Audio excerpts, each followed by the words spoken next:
Lo hemos anunciado en el comienzo, vamos a hablar de política con Walter Agosto, gracias por visitarnos. Un gusto. En este caso, ex ministro de Economía de la provincia, pero como integrante de Arroba Fiscal, una consultora que publica cada tanto informes interesantes, al menos en la prensa nos nutrimos de eso. Los últimos, o al menos uno que supongo que también están preparando, tiene que ver con el gasto público a nivel nacional. ¿Qué es lo que se puede decir del gobierno de Macri? ¿Han frenado el gasto público que tanto criticaban en algún momento? ¿No se ha frenado? ¿Cuál es la situación?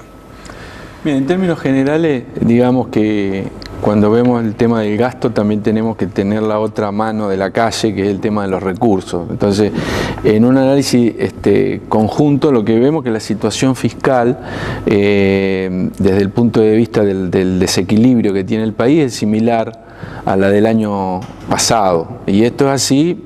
Y ahí sí entro en el tema directo que usted me planteaba, porque el gasto público tiene un alto grado de rigidez en la Argentina.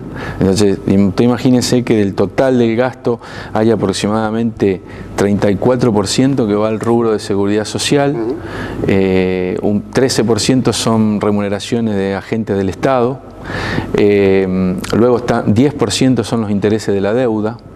Después hay algo de universidades, algo de obra pública, entonces es muy difícil recortar el gasto ahí. Y la parte que era, digamos, la más tentadora para poder racionalizar, que era el tema de los subsidios, que es aproximadamente el 20% del gasto público, ustedes vieron que bueno, el gobierno ha tenido ahí un traspié para llevar adelante esa reducción, de manera que ahora el tema se está encaminando, pero eso va a tener incidencia recién en el último trimestre. Entonces la situación fiscal tiene una situación desde el punto de vista del desequilibrio similar a la del año anterior, lo que pasa que tiene una gran ventaja con respecto a lo que pasaba el año pasado, que es la vuelta del país a los mercados voluntarios de crédito. O sea, hoy la Argentina tiene un déficit primario de 5 puntos del Producto Bruto, pero nadie se interroga acerca de si hay dificultades para financiarlo. Yo quería preguntarle, porque digamos, este rojo fiscal, si se permite, digamos, es preocupante, ¿cómo lo observa usted? Porque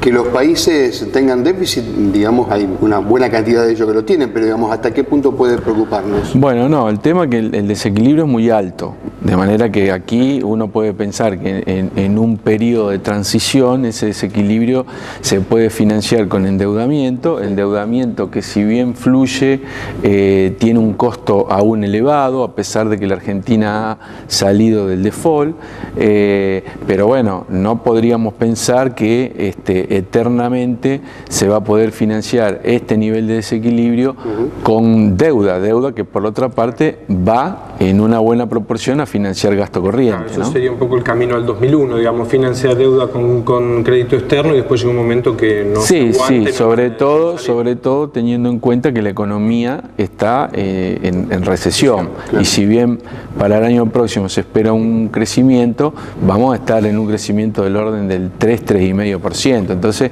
hay que observar eso con cuidado. Claro, uno puede recortar el gasto o puede aumentar, digamos, lo que tiene que ver con su PBI. Son dos cuestiones, digamos, claro, que por eso, obvio, de una punta de otra, ¿no? Por eso siempre cuando uno tiene que pensar en ordenar las cuentas fiscales es muy importante que la economía esté en crecimiento, porque eso hace que las medidas que uno tenga que adoptar, sea por el lado del gasto, por el lado de los recursos, no sean tan complejas, ¿no? Y lo que hace la toma de crédito de algunos economistas que ya están prendiendo alguna luz roja diciendo Argentina va hacia un camino, eso que mencionábamos anteriormente, de un endeudamiento demasiado importante para lo que es el PBI que está teniendo Argentina. ¿Cómo está creciendo? Sí, yo creo que en términos de producto todavía Argentina tiene un margen para crecer en su endeudamiento. Lo que pasa es que siempre uno tiene que tener cuidado. Endeudamiento creciente con déficit fiscal en la nación y en muchas provincias es un tema que plantea un interrogante.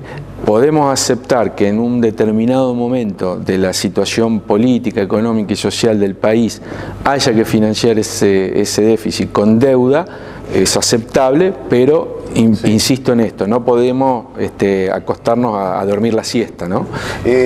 Hablando de la provincia tiene ley para emitir 500 millones de dólares con títulos, digamos, públicos. Está esperando la autorización del Gobierno Nacional para esto, pero usted fue ministro de Hacienda, digamos, estuvo en ese lugar. Se menciona que esta va a ser la primera vez que explora Santa Fe un endeudamiento de este tipo. Si usted estaría en el mismo lugar que estuvo hace 15 años atrás, ¿lo haría? Bueno, depende, ¿no? Porque primero que no estoy y por ende, cuando uno no está adentro, tiene, digamos, siempre una información parcial, por más que tenga mucha información. Entonces, haciendo esa aclaración, le voy a dar una opinión un poco de afuera. Tal vez hubiera sido importante la posibilidad, sobre todo cuando hay un gobierno que ha tenido una continuidad en años, explorar el tema vía organismos internacionales. Entonces, concretamente yo me refiero a BID, Banco Mundial, Corporación Andina de Fomento, porque la provincia de Santa Fe es una provincia desde el punto de vista económico importante que podría haber tenido la posibilidad de establecer lo que se llama una vinculación directa con esos organismos, siempre obviamente monitoreado por el gobierno nacional, pero es posible que las provincias también tomen préstamos de inversión directos con esos organismos. Sí.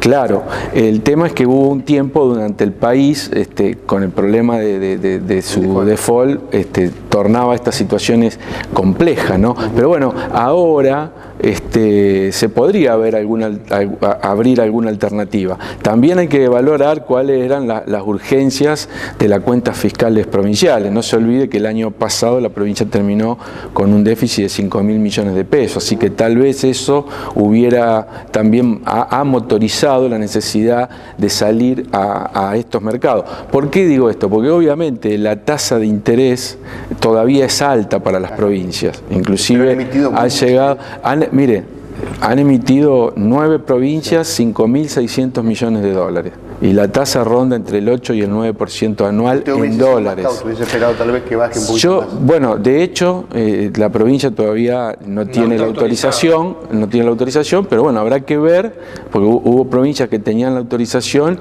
y fueron analizando con cautela cuándo salir a los mercados. Inclusive algunas se han equivocado, porque no quisieron salir en algún momento y después terminaron saliendo por apuros en uno donde la tasa todavía estaba más alta. Entonces, es un juego de análisis, digamos, de administración financiera. Ahora, eso sí, el endeudamiento en todo caso debe necesariamente canalizarse a la ejecución de infraestructura pública, porque si no, ahí sí el combo es mucho más complicado. Eso es lo que le pide al gobierno nacional. ¿Te desconfía de esto?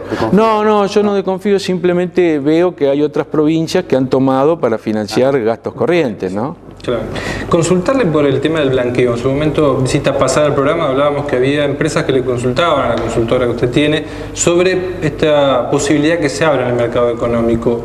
¿Qué pasó? ¿Siguieron las consultas? ¿Hay expectativas? Sí, bueno, ¿Hay cosas que se están concretando? ¿O hay cautela? No, hay cautela, pero a medida que se acercan los plazos, ahora el 20 y pico de septiembre ya vence un primer plazo. Obviamente las consultas están a la orden del día.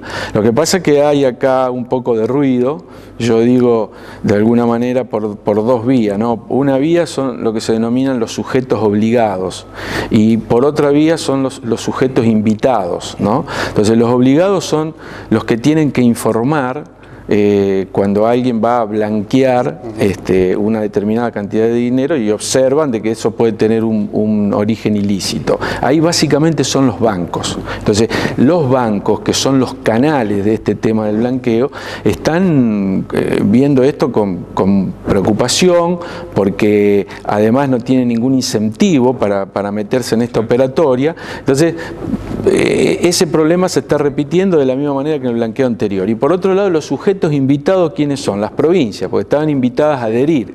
Entonces hay algunas provincias que no adhieren y otras que, adhiriendo, establecen también algún impuesto local, con lo cual la decisión de blanquear se complica aún más. ¿Y cree que va a ser exitoso o que hubo demasiada expectativa en torno a esto? Bueno, yo creo que hubo demasiada expectativa, pero bueno, esas expectativas pues se fueron moldeando.